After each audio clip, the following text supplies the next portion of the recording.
আসসালামু আলাইকুম রহমতুল্লাহি ওবরাকাত। আলহামদুলিল্লাহ রব্বিল আলামিন ওয়াসসালাতু ওয়াসসালামু আলা রাসূলিহিল কারীম ওয়া খাতামান নাবিয়্যিন নবিয়িনা মুহাম্মদ ওয়া আলা আলিহি ওয়া সাহবিহি আজমাইন।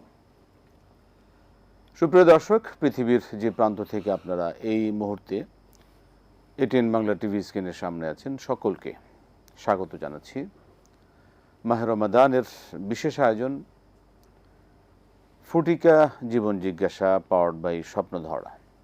এই সরাসরি আয়োজনের প্রিয় দর্শক, আপনারা আপনাদের জীবন ঘনিষ্ঠ যে কোনো ধরনের প্রশ্ন করতে পারবেন। কোরআন সুন্নাহর আলোকে সহিহ সুন্নাহর ভিত্তিতে ইনশাআল্লাহ আমরা আপনাদের প্রশ্নের জবাব জানব। পুরো অনুষ্ঠানে আমি আছি আপনাদের সাথে একেএম ফিরোজ। আমাদের সাথে আজ স্টুডিওতে আপনাদের মূল্যবান প্রশ্নের জবাব দেওয়ার জন্য উপস্থিত আছেন আমাদের সকলের প্রিয় মানুষ, প্রিয় ব্যক্তিত্ব শেখুল আল্লাম শেখ ডক্টর শহীদুল ইসলাম বারাকাতে হাফিজাহুল্লাহ। আসসালামু আলাইকুম ওয়া রাহমাতুল্লাহি ওয়া বারাকাতুহু। ওয়ালাইকুম সালাম ওয়া রাহমাতুল্লাহি ওয়া বারাকাতুহু শেখ। মারহাবান বিকুম, হাইয়াকুমুল্লাহ। মাশাআল্লাহ, ইয়াকুম আহসানতুম, বারাকাল্লাহু ফীকুম। প্রিয় দর্শক, আমরা আপনাদের সাথে এখনই আপনাদের ফোন রিসিভ করব। যারা কল করছেন, একটা বিষয় আপনাদেরকে শুরুতে সকলকে যারা আয়োজন দেখছেন মনে করে দিচ্ছেন, যারা ফোন করবেন যখন কথা বলবেন অবশ্যই আমাদের সাথে যারা লাইন পাবেন আপনারা আপনাদের টিভি সেটে ভলিউমটা কমিয়ে কথা বলবেন, এটা অনুরোধ। আমরা যাব অনুষ্ঠানে শুরু করতে পারি ইনশাআল্লাহ। বিসমিল্লাহ। যে প্রশ্ন দিয়ে আজকে আমরা শুরু করছি আয়োজন, জি দর্শক বলবেন। আসসালামু আলাইকুম। আসসালামু আলাইকুম। হ্যালো, দুঃখিত আমরা লাইনটা নিতে পারছি না, পরবর্তীতে যে আছেন সুযোগ পাবেন। জি, পরবর্তী যে আছে তাকে সুযোগ দিবেন। জি, আসসালামু আলাইকুম। ওয়ালাইকুম আসসালাম হুজুর। জি জি, আমার একটা প্রশ্ন আছে হুজুর। বলুন। প্রশ্ন হচ্ছে সূরা ওয়াকিয়া, এটা কি পবিত্র কোরআনে আছে? এটা মাগরিব নামাজের পরে কি কি ফজিলত? অনেক তো ফজিলত আছে, কিন্তু এটা একটু বিস্তারিত আলোচনা করবেন ইনশাআল্লাহ। একটা প্রশ্ন আছে হুজুর। আচ্ছা, ঠিক আছে। আসসালামু আলাইকুম ওয়া রাহমাতুল্লাহ। ওয়ালাইকুম আসসালাম। জি মোহতারাম, এটা দেয়া শুরু করুন। ইন্নাল হামদুলিল্লাহি কুল্লা ওয়াসসালাতু ওয়াসসালামু আলা রাসূলিল্লাহ আল্লাযী লা নাবিয়্যা বা'দা ওয়া আলা আলিহি ওয়া সাহবিহি আম্মা বাদ। জি ভাই, সূরাতুল ওয়াকিয়া যথেষ্ট গুরুত্বের দাবিদার, ফজিলতপূর্ণ একটি সূরা, কিন্তু মাগরিবের পরে পড়লে রিস্ক বাড়বে এই জাতীয় একটা কথা প্রচলিত আছে। এটা সঠিক নয়। হ্যাঁ, আল্লাহ রাব্বুল আলামিন রিস্ক বৃদ্ধি করবেন। আপনি সূরা ওয়াকিয়া ফজরের পরে, মাগরিবের পরে বিভিন্ন সময়ের আমল করেন, আপনি সারা জীবন ভরেই করেন, যখন পারবেন তখনই পড়বেন। আল্লাহ রাব্বুল আলামিন আপনার রিস্কের মধ্যে বরকত দিবেন ইনশাআল্লাহুল আজিজ। একটি কথা এমন আছে যে সূরা ওয়াকিয়া কেউ যদি সবসময় তেলাওয়াত করেন তাহলে তার ঘর থেকে রিস্কের অভাবটা দূর হয়ে যাবে। জি জি দর্শক, আমরা পরবর্তী প্রশ্ন নিচ্ছি। জি, কে আছেন বলুন। আসসালামু আলাইকুম। আসসালামু আলাইকুম। ওয়ালাইকুম সালাম ওয়া রাহমাতুল্লাহ। বলুন কি প্রশ্ন। জি হুজুর, আমি জানতে চাচ্ছি যে আমি তো সবসময় 30টা রোজা রাখি, রোজা রাখার পর যে শাওয়াল মাসে 6টা রোজা রাখতে হয়। জি, শাওয়াল মাসে রোজা 6টা কিভাবে রাখবো? কি প্রতিদিন একটা করে রাখবো না ভেঙে ভেঙে রাখবো? আমি হুজুরের কাছে জানতে চাচ্ছি। আর আরেকটা জিনিস জানতে চাচ্ছি, বাড়ির কাজের লোককে কি যাকাত দেওয়া যাবে কিনা? বাড়ির কাজের লোককে, ঠিক আছে ঠিক আছে। মোহতারাম। জি ভাই, আপনার এই প্রশ্নটি এই মুহূর্তে যথেষ্ট গুরুত্বের দাবিদার। শাওয়াল আসতেছে, আল্লাহ পাকের মেহেরবানি, আজকে 26 রোজা বিদায় হলে হয়তো আর 3টি বা 4টি রোজা আমাদের সামনে আছে। এরপরেই চান্দ্র মাসের হিসাব অনুযায়ী ঈদের চাঁদ উঠবে এবং শাওয়াল। শুধু ঈদের দিন আপনি রোজা রাখতে পারবেন না, হারাম। এরপর থেকে পুরো মাস ব্যাপী অর্থাৎ শাওয়ালের 29 বা 28 দিনের মধ্যে আপনি লাগাতার 6টি রাখতে পারেন, অথবা একদিন পর একটা এমন রাখতে পারেন, অথবা আপনি আপনার সুবিধা মতো কোনো সময় 2টা রাখলেন, কোনো সময় একটা রাখলেন। এই মাসের ভিতরে রাখলেই হলো। তবে একটা অ্যাডভান্টেজ নেওয়ার সুযোগ আছে, সেটা হলো সপ্তাহে সোমবার বৃহস্পতিবারে রোজা রাখা সুন্নাহ। আপনি যদি সোমবার আর বৃহস্পতিবারে একইভাবে শাওয়ালের নিয়াতও করেন, আবার রাসূলের সুন্নাতের নিয়াত করেন, তাহলে আপনি ডাবল বেনিফিট পাবেন। শাওয়ালের সওয়াবও পাবেন, সুন্নাতের সওয়াবও পাবেন। আবার যারা ভাঙতি রোজা আছে তারা যদি রাখেন তাহলে ট্রিপল লাভ আপনি পাবেন। আপনার ভাঙতি রোজাও হয়ে গেল, আবার এই সুন্নাতও হলো, শাওয়ালও হলো। আইয়ামে বীজের সময় আপনি রাখতে পারেন, তাহলে আরও বেশি ফজিলত হবে। জি, আমরা প্রশ্ন নিচ্ছি। আসসালামু আলাইকুম। জি, আসসালামু আলাইকুম। ওয়ালাইকুম আসসালাম ওয়া রাহমাতুল্লাহ। আমার একটা প্রশ্ন ছিল। জি বলুন। যে আমার কাছে কিছু টাকা ছিল, সেই টাকাগুলো আমার এক বোন জামাই, মানে উনি ব্যবসায়ী, তো ওনার কাছে আমি গচ্ছিত রেখেছি এবং তার বিনিময়ে উনি বলেছে আমাকে সেখান থেকে প্রত্যেক মাসে কিছু টাকা দিবে। তার বিনিময়ে, মানে সে ব্যবসায়ী, ব্যবসা করে মানে তার বিনিময়ে আমাকে একটা অ্যামাউন্টের টাকা প্রত্যেক মাসে দিবে। এখন এটা কি আমার হালাল হবে? এটা কি মানে আমি নিতে পারবো কিনা আর কি, এটা একটু আমি জানতে চাচ্ছিলাম। ঠিক আছে, ধন্যবাদ। শুনছি আমরা। বাড়ির কাজের লোককে কি যাকাতের টাকা দেয়া যাবে কিনা? নির্দ্বিধায় দেওয়া যাবে যদি সে ফকির মিসকিন এই মানের হয়। তবে কাজে যারা আসে তাদের তো আসলে জাকাত দেওয়ার অ্যাবিলিটি থাকার কথা না, তাহলে তো এই কাজ করতো না, অতএব আপনি দিতে পারবেন। জি, আমরা পরবর্তী প্রশ্ন হচ্ছে যেটা হচ্ছে যে ওই যে দুলাভাইকে যে টাকা দিচ্ছেন বোনের হাজবেন্ডকে, সেই টাকার এগেনস্টে তাকে মাসে একটা অ্যামাউন্ট দিবেন বলেছেন। আপনার এটা কি হালাল চুক্তিটার কিনা? ধরনটা কেমন তা আমরা জানি না।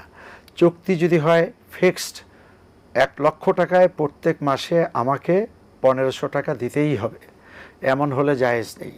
যদি এমন হয় যে আপনি ব্যবসা করবেন, ব্যবসায় এক্সপেন্ডিচারের পরে যেটা মুনাফা থাকবে 50-50, অর্ধেক আপনার অর্ধেক আমার, এরকম কোনো চুক্তি যদি থাকে, অথবা আপনি এই মাসে কিছু দিবেন, পরের মাসে একটু বেশি দিবেন, পরের মাসে একটু কম দিবেন, এমন যদি হয় তাহলে জায়েজ আছে, আর না হয় জায়েজ নেই। আর যদি হয় যে এই টাকাটার পরিমাণ রৌপ্য বা স্বর্ণের নেশাব, তাহলে কিন্তু জাকাত আপনাকেই দিতে হবে। লাভ লোকসানের ভিত্তিতে এগুলি সকল কিছু শেয়ার হ্যাঁ, করতে জায়েজ হবে। আছে। প্রিয় দর্শক, আমরা সরাসরি আয়োজনে আছি। জীবন ঘনিষ্ঠ যে কোনো বিষয় জানতে আপনারা এই আয়োজনে ফোন করুন, প্রশ্ন করুন, আমরা শুনবো আপনাদের প্রশ্নের জবাব। যে প্রশ্ন মহতারাম, আমরা আজকে হলো 26 রাত্রি বা 27 রাত আজকে, সেই সময় অনেক দর্শকের প্রশ্ন থাকে যে এই রাত্রিতে আমরা কিভাবে ইবাদত করব, এবং এই বিষয়ে যদি একটু বলতেন আমাদের দর্শকদের। প্রথম হলো যে আজকেই লাইলাতুল কদর, এটা ফিক্সড করা যাবে না। যারা করেছে রাষ্ট্রীয়ভাবেই হোক আর যেখানেই হোক না কেন, আসলে সেটা কুরআন এবং সুন্নাহ বিরোধী। রাসূল করিম সাল্লাল্লাহু আলাইহি ওয়াসাল্লাম বলেছেন, তাহাররু লাইলাতুল কদর মিন আশরিল আওয়াখির মিন রমাদান, রমাদানের শেষ দশকে তালাশ করো। শেষ আরেকটা হাদিসে আছে শেষ দশকের বেজর রাত্রিতে তালাশ করো, আরেকটা হাদিসে আছে শেষ দশকের 7 রাত্রিতে তালাশ করো, আরেকটা হাদিসে আছে 25, 27, 29-এ তালাশ করো। এখন আমরা সেভাবে আজকের রাত্রিতেও হতে পারে এমনটি মনে করে ইবাদত করব। ইবাদতের ক্ষেত্রে রাসূল করিম সাল্লাল্লাহু আলাইহি ওয়াসাল্লাম রাত্রিতে অন্যান্য সময় যেমন ফরজ ওয়াজিবের পরে অতিরিক্ত সলাত আদায় করতেন 2 রাকাত 2 রাকাত 2 রাকাত করে, সেভাবে আপনি যত বেশি পারেন পড়ুন এবং কোরআন তেলাওয়াত করুন। আল্লাহ রাব্বুল আলামিনের কাছে তাকদীরের ফয়সালা যেন ভালো হয় সেটা চান, তওবা পড়ি, খালেসভাবে আল্লাহ রাব্বুল আলামিনের কাছে কান্নাকাটি করি, সন্তানদেরকে নিয়ে মোনাজাত করি, আর ওই দোয়াটি বেশি পড়ব, আল্লাহুম্মা ইন্নাকা আফুওয়ান তুহিব্বুল আফওয়া ফাফু আন্নি। জি, রমজান তো শেষের দিকে, আজকে ম্যাক্সিমাম মসজিদগুলোতে কোরআনুল কারীমের যে তেলাওয়াতের সম্পূর্ণ খতম বলা হয়, যেটাকে খতম হয়ে যাবে। তো খতমের পরে দেখা যায় মসজিদ সব খালি হয়ে যায়। তো এরপরে এই যে এরপরে কি আর নামাজ পড়তে হবে না, না কি আসলে আমরা এই মসজিদ খালি হয়ে যায় আর নামাজের ক্ষেত্রে খতম নাই, আর নামাজের ক্ষেত্রে সেরকম মুসল্লিরা আসে না, সেই ক্ষেত্রে আসলে মানে আপনি একটা চমৎকার বিষয় উত্থাপন করেছেন, শুকরান জাযাকুমুল্লাহ। জি বন্ধুগণ, আসলেই আজকে খতম হয়ে যাবে আর মসজিদ খালি হয়ে যাবে। আফসুস, আক্ষেপ, এটা খুব দুঃখজনক। আসলে খতমের সাথে ইবাদতের কোনো সম্পর্ক নেই। 2 নাম্বার হলো রমাদান কারিম শেষ হবে, সাহাবা ইকরামের আমলটা চালু হবে, রাসূল কারিম সাল্লাল্লাহু আলাইহি ওয়াসাল্লামের সুন্নাহ মোতাবেক চলব। রাসূল রমাদান কারিমের শেষ দশকে ইতিকাফ করেছেন এবং কোমরে গামছা বেঁধে একজন লেবার যেরকম কাজ করে রাসূল সাল্লাল্লাহু আলাইহি ওয়াসাল্লাম ইবাদতে সেরকম ঝাঁপিয়ে পড়তেন, নিজের পরিবারের সদস্যদেরকে জাগাতেন এবং রমাদান কারিমের শেষ লগ্নে সাহাবা ইকরাম পিতাহারা সন্তানহারা হলে পরে যেভাবে মানুষ কাঁদে সেভাবে কাঁদতেন। এই তো রমাদান শেষ হয়ে যাচ্ছে, আমি কি আগামী 1 বছর বেঁচে থাকবো কিনা জানি না, রব্বুল আলামিন আমি জান্নাত পেলাম কিনা জানি না, এইভাবে করে কাঁদতেন। আমাদের তেমন করা উচিত। খতম এটা হয়েছে, এটা ভালো, কিন্তু এরপরে ইবাদত বাড়বে আরো বেশি। তা না করে মসজিদ খালি হয়ে যাওয়াটা এটা বেদনাদায়ক, দুঃখজনক। আমরা ইসলাম বুঝি না। আমরা একটা প্রশ্ন নিয়ে আবারও আসছি। জি, আসসালামু আলাইকুম। ওয়ালাইকুম আসসালাম।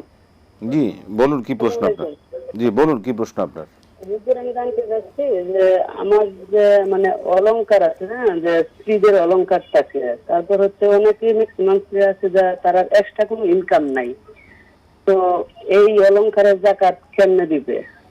তো যদি স্বামী দেয় জাকাত আদায় হবে কিনা? অলংকার তো স্ত্রী আর কোথাও নিয়ে যাবে না, স্বামীরই থাকবে, সন্তান আছে তাদের, সেজন্য আর কি। তো আমাদের জাকাত কি আদায় হবে? মানে স্বামী যদি দিয়ে দেয় মানে খুশি হইয়া। এটা দ্বিতীয়ত হচ্ছে মানে আমার স্বামী আমাকে বলে দিছে যে তুমি আমার কাছ থেকে কিছু মানে টাকা জমাই, তো সে অনুমতি দিয়ে দিচ্ছে, তাহলে আমি এক্সট্রা বাবদ তার কাছ থেকে কিছু টাকা নিয়ে বেশ কিছু টাকাই জমাইছি, মানে ভালো টাকাই মানে আসে, জাকাত আসে। তো ওই টাকার জাকাত কি আমার স্বামী দিতে পারবে কিনা? না আমাকেই দিতে হবে। মানে টাকা কিন্তু মনে মনে মালিক আমি না, মানে আমি জাস্ট ওর কাছ থেকে আমি সেভ করছি, মানে আমার মনে প্রাণে টাকা ওটা ওরই, মানে কিন্তু ওই টাকা কি আমার স্বামী জাকাত দেয়, জাকাত আদায় হবে কিনা? না আমারই দিতে হবে।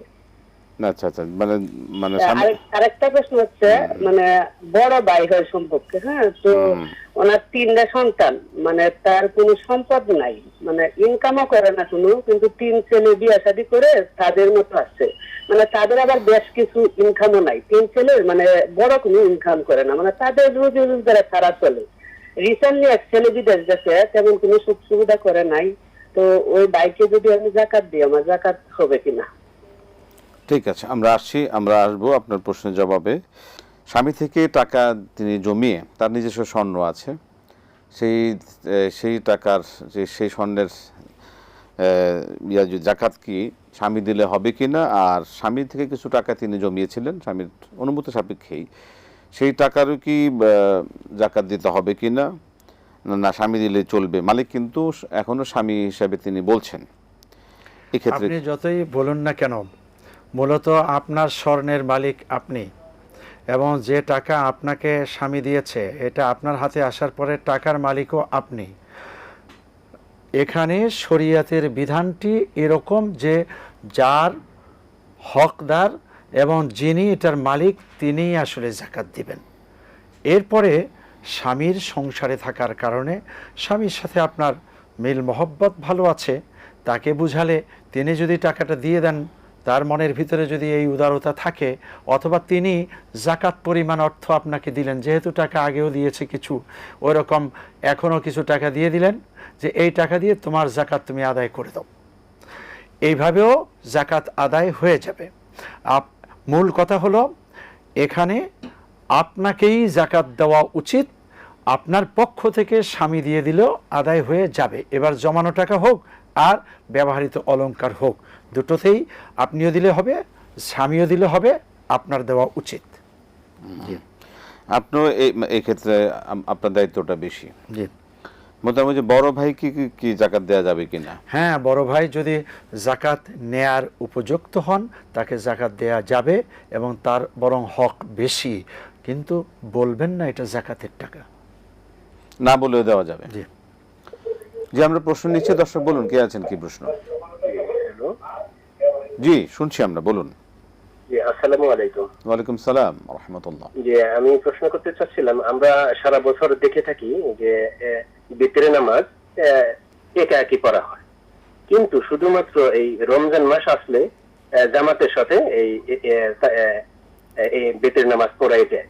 এখন আমার প্রশ্ন হচ্ছে শরীয়তে এরকম কোনো বিধান আছে কি যে শুধু রমজান মাসে জামাতে পড়তে হবে, এবং নাকি জামাতে পড়লে বেশি সওয়াব হবে, এরকম কোনো কিছু বিধান আছে কিনা? ঠিক আছে, জি আমরা আসছি। রাসূলে কারীম সাল্লাল্লাহু আলাইহি ওয়াসাল্লাম রমাদান কারীমের বারাকা হিসাবে 2টি সলাত এইভাবে আদায় করেছেন, অর্থাৎ 3 দিন তারাবি সলাত জামাতে ইমামতি করেছেন, যদিও সেটা তারাবি নাম ছিল না, কিয়ামুল লাইল। এরপরে ওয়েতের সলাত ইমামতি করেছেন। ঠিক পরবর্তীতে হজরতে আবু বকর, ওমর, ওসমান, আলী রাদিয়াল্লাহু তাআলা আনহুমদের সময় এটা চলছে। ওমর রাদিয়াল্লাহু তাআলা আনহুর সময় আনুষ্ঠানিকভাবে হারামাইনে শরীফাইনে এটা চালু হয়েছে, এখনো পর্যন্ত চালু আছে। এটা রমাদান মুবারকের সাথে খাস। ওই ভিতরটাও, জি ভিতরটাও, জি। দর্শক কে আছেন বলুন। আসসালামু আলাইকুম। ওয়ালাইকুম আসসালাম। আমার প্রশ্ন হচ্ছে এটাই যে আমি মানে দোয়া কবুল হওয়ার 5টা শর্ত থাকে, ঠিক আছে? ওই শর্তগুলো আমি জানতে চাই আর কি, আমি বলে গেছি আবার শুনতে চাই। ঠিক আছে। দোয়া কবুলের শর্ত 3টি।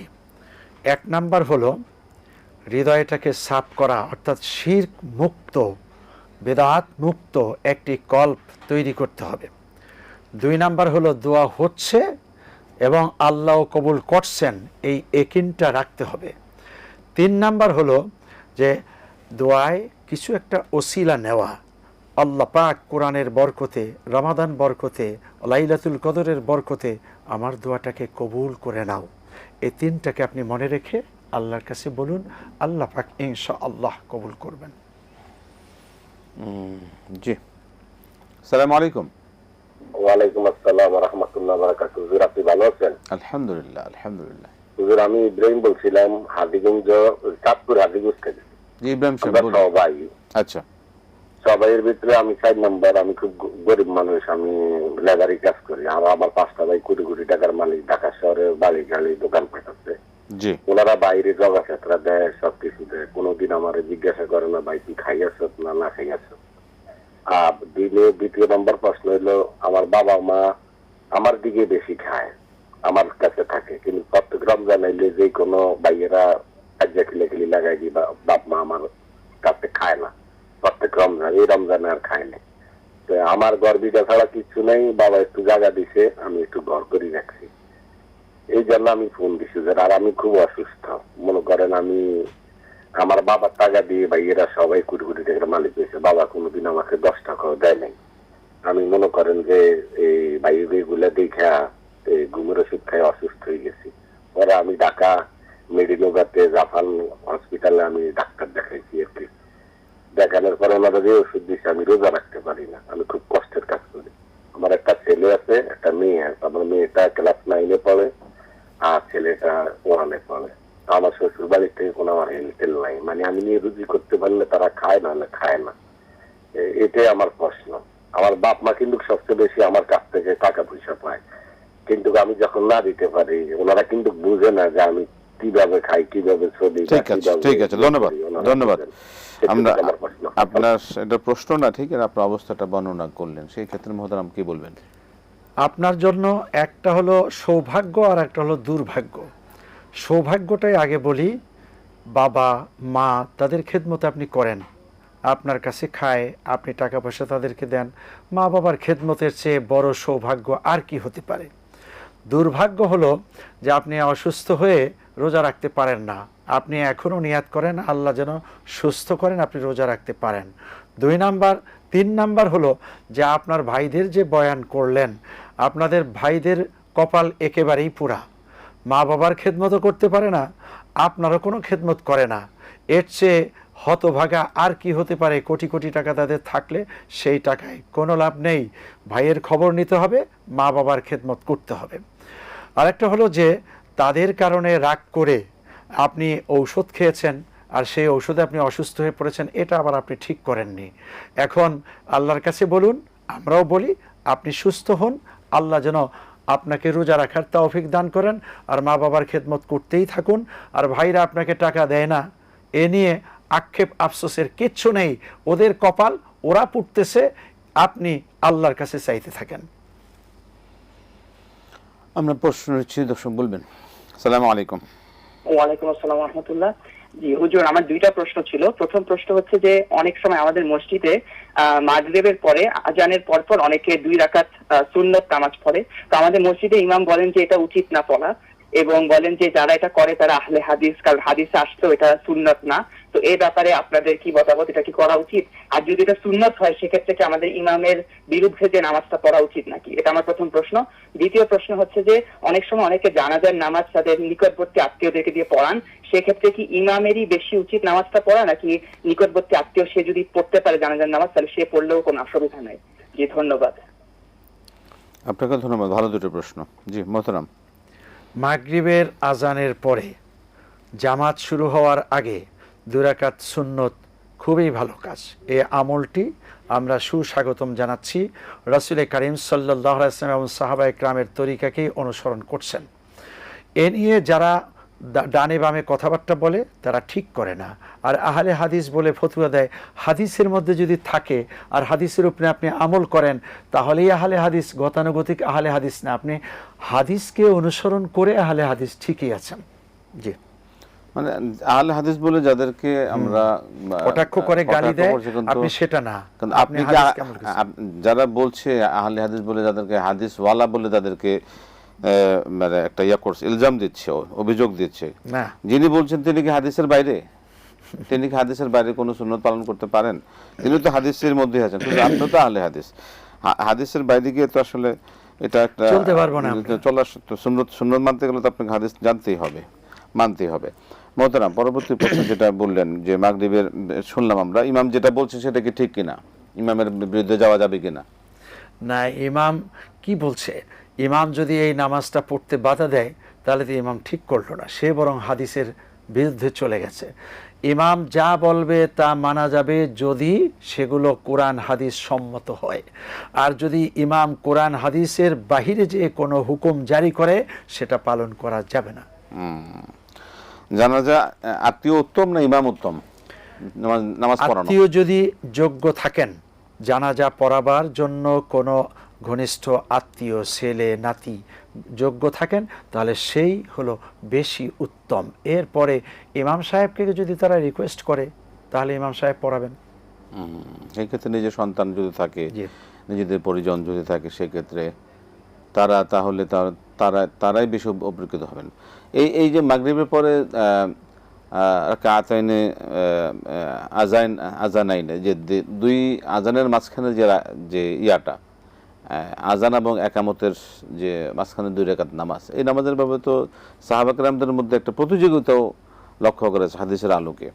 তো এই ক্ষেত্রে যে অনেক ইমাম, এটা আমি নিজেও দেখেছি যে এক মসজিদের এরকম একজন নামাজ পড়ছেন এক জায়গায়, সে সমাজ পেয়েছে, কারণ মাগরিবের পরে কিন্তু একটা সময় থাকে মোহতারাম, ইমাম সাহেব 5 মিনিটের একটা সময় থাকে, অন্যদেরকে উৎসাহ দেন না, এবং অন্য কেউ পড়লে সেটাকে বরং নিরুৎসাহিত করবে।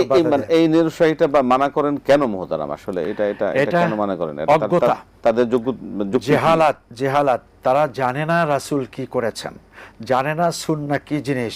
এই অজ্ঞতার কারণে আমাদের দেশে অনেক কিছুই ইসলাম থেকে দূরে সরে গিয়েছে। জি মোহতারাম, আজকে আমরা আলহামদুলিল্লাহ অনেক কিছু জানলাম কোরআন সুন্নাহ আলোকে আপনার কাছ থেকে। জাযাকাল্লাহ খায়র, বারাকাল্লাহু ফীক। শুকরান।